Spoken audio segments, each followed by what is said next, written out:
एक कंपनी मिलकर के एक पार्टनरशिप बना सकते हैं, ठीक है। दो पार्टनरशिप फर्म्स मिलकर के एक पार्टनरशिप फर्म बना सकते हैं, ठीक है। तो I would not use the term as दो लोग, but I would use the term as two parties, दो पार्टी।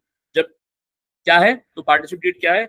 ऐसा लीगल डॉक्यूमेंट जो कि आउटलाइन करता है तमाम टर्म्स एंड कंडीशंस को, जहां पर दो या दो से अधिक पार्टीज आती हैं और साथ में बैठ करके कोई बिजनेस करती हैं, normally that is called as a partnership deed.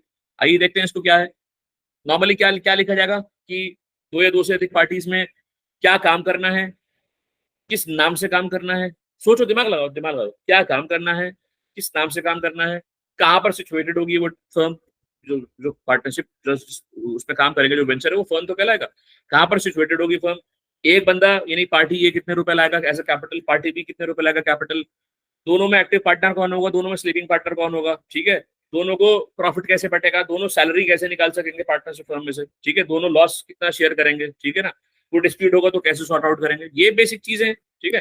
तो दिमाग से सोच लो, मेजोरिटी चीजों पे तुम खरे उतरोगे, एक दो चीजें आएंगी और तुम प्रैक्टिस से आ जाएंगी, ठीक है। तो partnership deed outlines the terms and condition governing in the partnership between two or more individuals और एंटिटीज। देखो बेटा, यहाँ पर भी इंडिविजुअल्स और एंटिटीज लिखा हुआ है।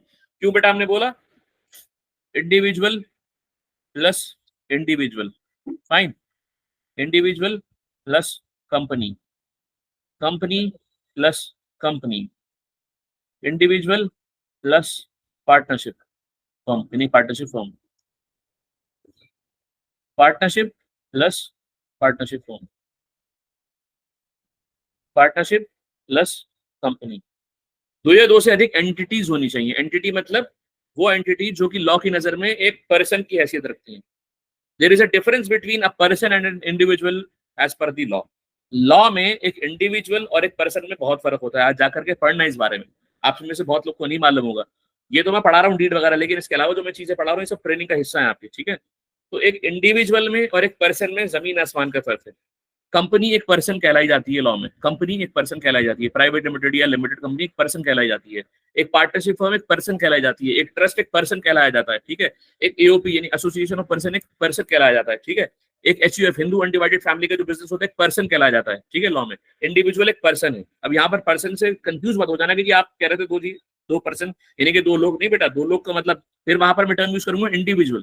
There is a difference between individual and a person, ठीक है। तो पेन डाउन कर लो इसको, और ये बहुत ज्यादा समझने की जरूरत है आपको, ठीक है।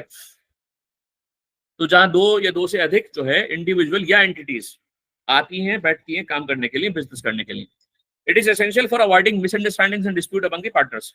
जरूरी है क्योंकि पहले से सब तयशुदा शर्तें होंगी, तो पहले से जब सब चीजें लिखी होंगी तो हर पार्टनर उसके हिसाब से चलेगा, कोई बाईपास नहीं करेगा किसी को, कोई किसी के राइट्स को यानी कि इंटरवीन या वो नहीं करेगा, पास ऑन नहीं करेगा।